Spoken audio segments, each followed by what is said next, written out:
sign it here, and because if something goes wrong, you're responsible. And I'm saying, I'm not going to. So this went on for a number of years, from 1988 to 1997. What happened in 1988, at this point, I changed my job because I happened to be a veterinarian. They weren't giving me any promotion, so I said, okay, I'll just transfer because I happen to have a veterinary license. That will pay me $8,000 more, so in a few years I will retire. I'll take early retirement. I was 54 years of age at that time. And I said, you know, at 60 I'll retire, the heck with this. But of course, as soon as I go there, the first submission that lands on my desk was about a drug called bovine growth hormone to increase milk production from cows. Lands on my desk, and I'm saying, has the company done any research? I want to know. And they said, you don't need to know. It's just the same hormone the cow produces. I said, so what? Even if you take the same hormone that the cow produces, you could start giving injections of it every 2 weeks. Then something can happen to the cow. If something happens to the cow, we're going to drink its milk, the children and the pregnant women. So I want to know what that is. They said, well, how will we find out? I'll tell you how to find out. I said, take some of that stuff, inject it into rats, and find out if it produces other hormones. It might affect the thyroid. It might put thyroxine. It might affect the pancreas. It will produce insulin. It may affect the ovary, progesterone. All these hormones we can measure. Because after all, it's a growth hormone. It'll stimulate other tissues. They said, but so what? Even if it does, not much of it will appear in the milk. I said, but don't make assumptions. I want to know if it's there or not.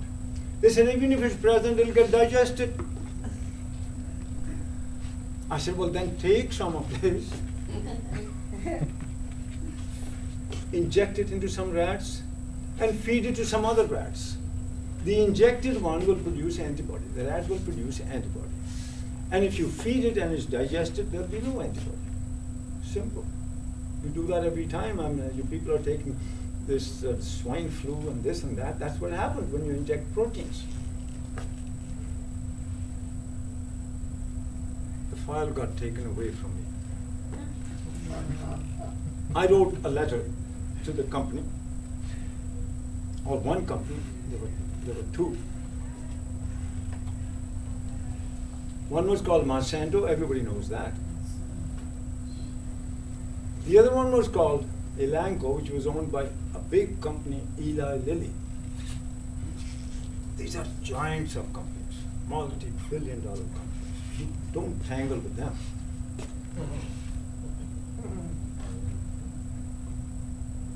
So when this letter went from me, suggesting these experiments in rats, the file got taken away from me. I was looking at the human safety of this. My colleague, Margaret Hayden, Dr. Margaret Hayden, was looking at the safety of the same product in the cows. She found that there were some problems in the cows. Cows were getting joint swelling, the udders were big, becoming pussy, and cows were really getting sick. And they were telling us, well, don't worry about the cow. We're only concerned with extra milk.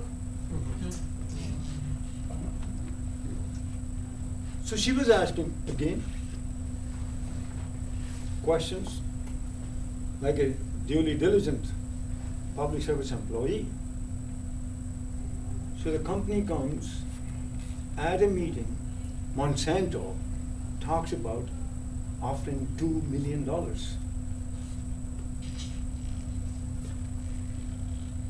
She records it and writes a memo, sends it in. This is what happened at the meeting. And her bosses were with her.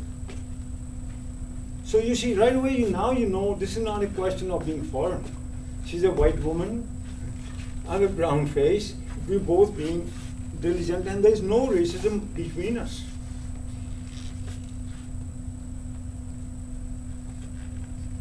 So, and then she found that over the weekend, somebody broke into her filing cabinet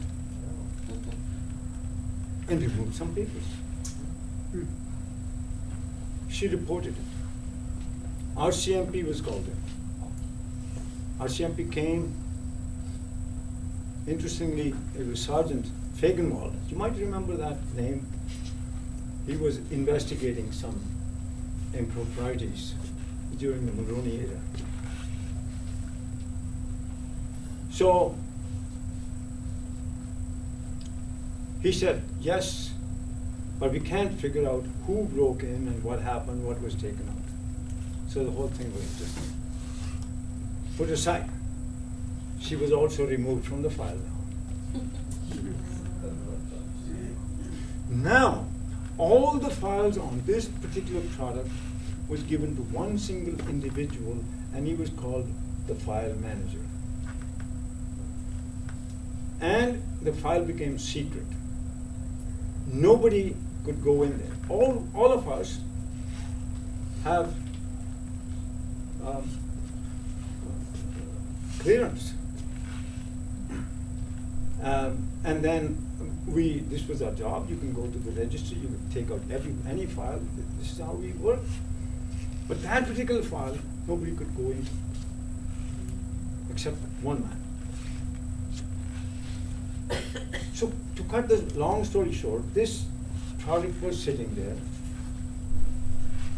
I have won the case on racism, and I started to say, come on guys, try me out as a manager for a few months. And after a lot of haggling back and forth, they were saying, okay, well, now you can toss a coin. I said, no, I don't toss coins. If you think I deserve, try me out as acting chief. They said, okay, we'll appoint you for 4 months. That was the biggest mistake. They appointed me acting chief in this over Margaret Hayden. Now, we are two of the same kind in one place.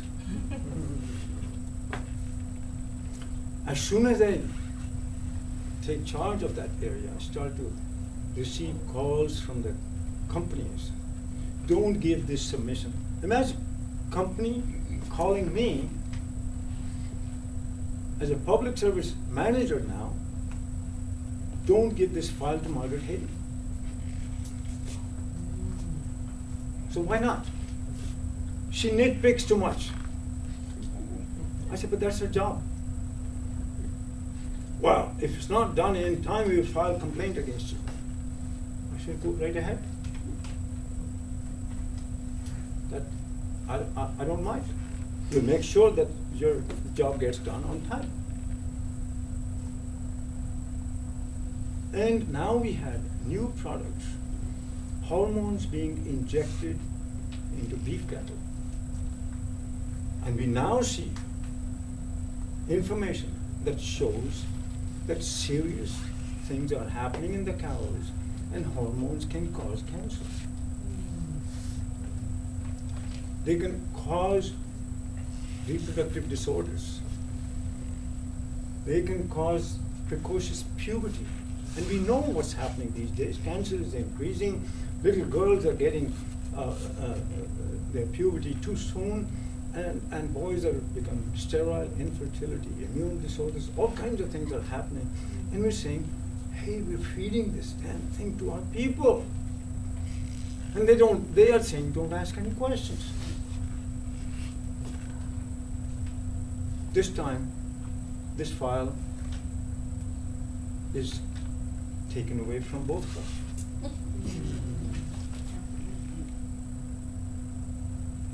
Now, the Director General tells the acting director, you're in charge, you make whatever decision.